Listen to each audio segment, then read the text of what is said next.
میت کو پڑھ کر بخشنا۔ میری والدہ کا جنوری میں انتقال ہوا تھا، ہم ان کے لیے کیا کیا صدقہ جاریہ کر سکتے ہیں؟ نیز کیا ان کو کچھ پڑھ کر بخش سکتے ہیں؟ یہ کہاں تک صحیح ہے اور کیا اس کا ثواب میت کو پہنچتا ہے؟ مسز عمر ریاض سے۔ قرآن کی تلاوت وغیرہ پڑھ کے میت کو ثواب پہنچانا، جس کو ایصال ثواب کہتے ہیں، اس میں یہ اختلافی مسئلہ ہے۔ احناف کے ہاں یہ جائز ہے، بعض فقہا اس کی حقیقت کے قائل نہیں ہیں۔ تو انسان کو ایک فقہ کو فالو کرنا چاہیے اور دوسرے فقہا کا بھی احترام کرنا چاہیے۔ اس کے دلائل کیا ہیں احناف کے، وہ میں کئی بار مسائل میں ریکارڈ کروا چکا ہوں، مضبوط دلائل ہیں۔ لیکن اتنی بات تو بہرحال ثابت ہے کہ اتفاقی چیز کیا ہے، وہ یہ ہے کہ پیسوں کا صدقہ کیا جائے۔ اس میں تمام فقہا کا اتفاق ہے کہ اس کا ثواب میت کو، جو بھی یعنی معتد بھی فقہا ہیں، جو ان کا اتفاق ہے کہ اگر آپ پیسے صدقہ کرتے ہیں یا کوئی کنواں کھدوا دیتے ہیں یا کوئی اور صدقہ جاریہ کا انتظام کرتے ہیں تو اس کا ثواب تو بہرحال یقینی پہنچتا ہے۔ اور حدیث میں بھی یہ چیز منصوص ہے۔ نبی صلی اللہ علیہ وسلم سے ایک صحابیہ نے پوچھا میں اپنی ماں کی طرف سے صدقہ کرنا چاہتی ہوں، افاتصدق عنہا ان امی توفیت عنی، میری ماں کا انتقال ہو گیا ہے، افاتصدق عنہا، کیا میں ان کی طرف سے صدقہ کروں؟ آپ نے فرمایا ہاں۔ تو اس لیے زیادہ فوکس جس چیز کو کرنا چاہیے وہ ہے پیسے صدقہ کریں اپنی والدہ کے لیے، اور کوئی مدرسہ بنا دیں، مسجد بنا دیں، یا مسجد میں تعاون کر دیں، یا مدرسے میں تعاون کر دیں، یا یتیم خانے میں تعاون کر دیں۔ اس طرح سے کوئی بھی صدقہ جاریہ ہو، یا ویسے ہی کوئی صدقہ کسی غریب کی مدد، اور دل میں نیت کر لیں کہ اس کا ثواب میری والدہ کو پہنچے، تو یہ انشاءاللہ آپ کی والدہ کو ثواب پہنچے گا۔ میں بھی دل سے دعا کرتا ہوں اللہ تعالیٰ آپ کی والدہ کی مغفرت فرمائے اور ان کے درجات کو بلند کرے۔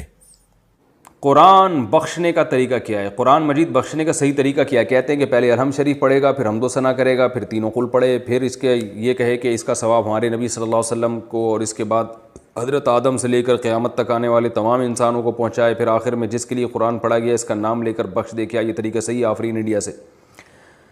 دیکھیں، قرآن بخشنے کا کوئی مخصوص طریقہ صحابہ سے ثابت نہیں ہے، صرف اتنا ثابت ہے کہ نبی صلی اللہ علیہ وسلم نے صدقہ کرنے کا حکم دیا ایک صحابیہ کو کہ وہ اپنی ماں کے لیے صدقہ کریں۔ تو اس سے علماء نے استدلال کیا کہ صدقہ بھی ایک نیکی ہے، تو کوئی بھی نیکی کسی کے لیے بھی کی جا سکتی ہے۔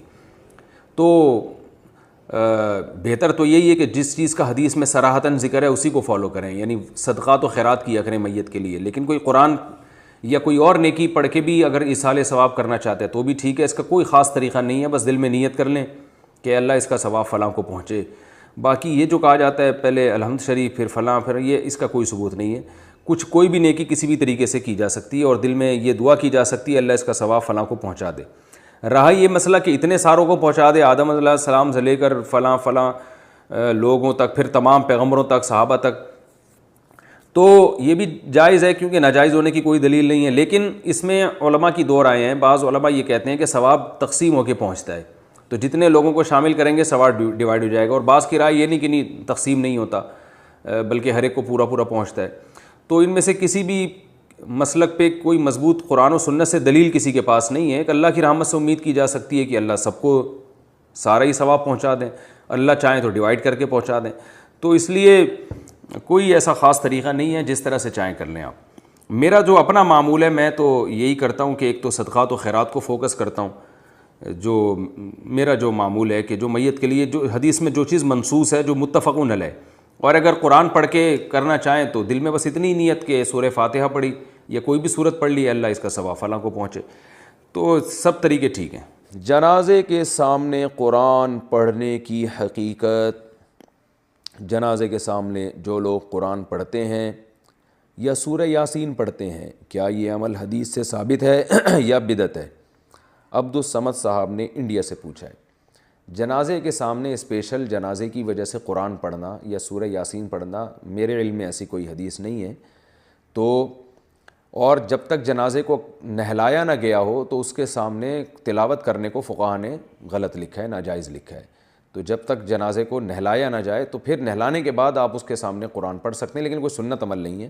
ہوتا یہ ہے کہ جب جنازے کو نہلا کے لایا جاتا ہے، گھر میں رکھا جاتا ہے، تو جب تک یعنی نماز جنازہ کے لیے لوگ جمع نہیں ہوتے، میت کو گھر میں رکھا جاتا ہے، تو اس دوران علماء یہ کہتے ہیں کہ اس کے پاس بیٹھ کے قرآن کی تلاوت کریں۔ وہ اس لیے کہتے ہیں کہ ورنہ اگر تلاوت نہیں کریں گے تو ادھر ادھر کی فضول باتیں کرنا شروع کر دیں گے، لوگ غیبتیں بھی شروع کر دیتے ہیں۔ اب جنازہ رکھا ہوا ہے تو بہتر ہے نا کہ اللہ کو یاد کیا جائے, اللہ کا ذکر کیا جائے, آخرت کی یاد کو تازہ کیا جائے.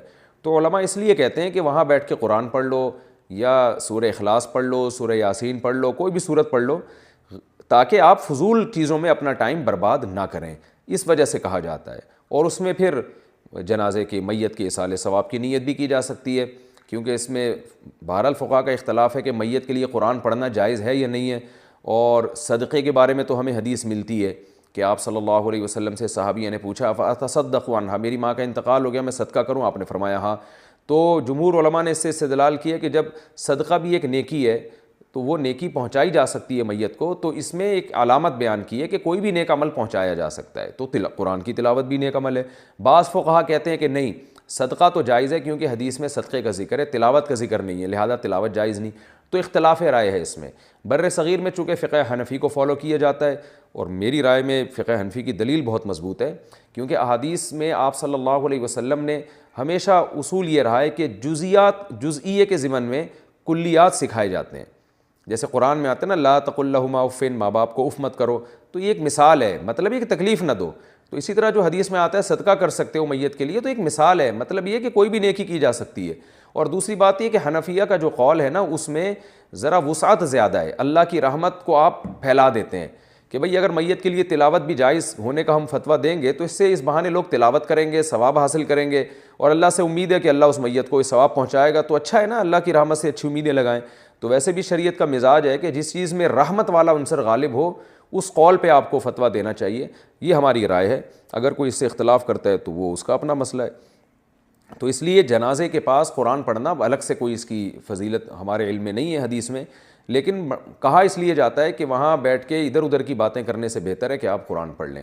البتہ قرآن خوانی میت کے لیے یہ جائز نہیں ہے, کیونکہ قرآن خوانی کو کہتے ہیں کہ لوگوں کو قرآن پڑھنے کے لیے جمع کرنا. تو قرآن پڑھنے کے لیے جو جمع ہے نا, تو اجتماعی عمل کے لیے ثبوت ضروری ہے, یہ خوب ذہن میں رکھیں. جیسے آپ اپنے طور پر 2 نفل کبھی بھی پڑھ لیں جائز ہے, لیکن اگر آپ لاؤڈ سپیکر میں اعلان کرتے ہو یا کارڈ چھپواتے ہو یا منادی کراتے ہو آؤ میں اشراق کے 2 نوافل پڑھ رہا ہوں, تمام حضرات سے گزارش ہے کہ مسجد میں آ جائیں, اب یہ اجتماعی عمل بن گیا, یہ بدعت ہو جائے گا. تو اجتماع کے لیے آپ کو دلیل کی ضرورت ہے.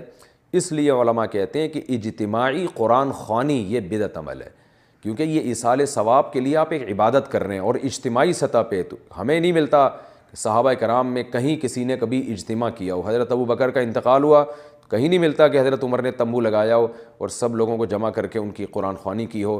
حضرت عمر کی شہادت ہوئی تو کہیں نہیں ملتا کہ حضرت عثمان نے ان کے لیے قرآن خوانی کی ہو. یہ ثابت نہیں ہے, اور اس پر علماء کے فتاوی بھی موجود ہیں. البتہ برکت کے لیے قرآن خوانی ایک الگ چیز ہے.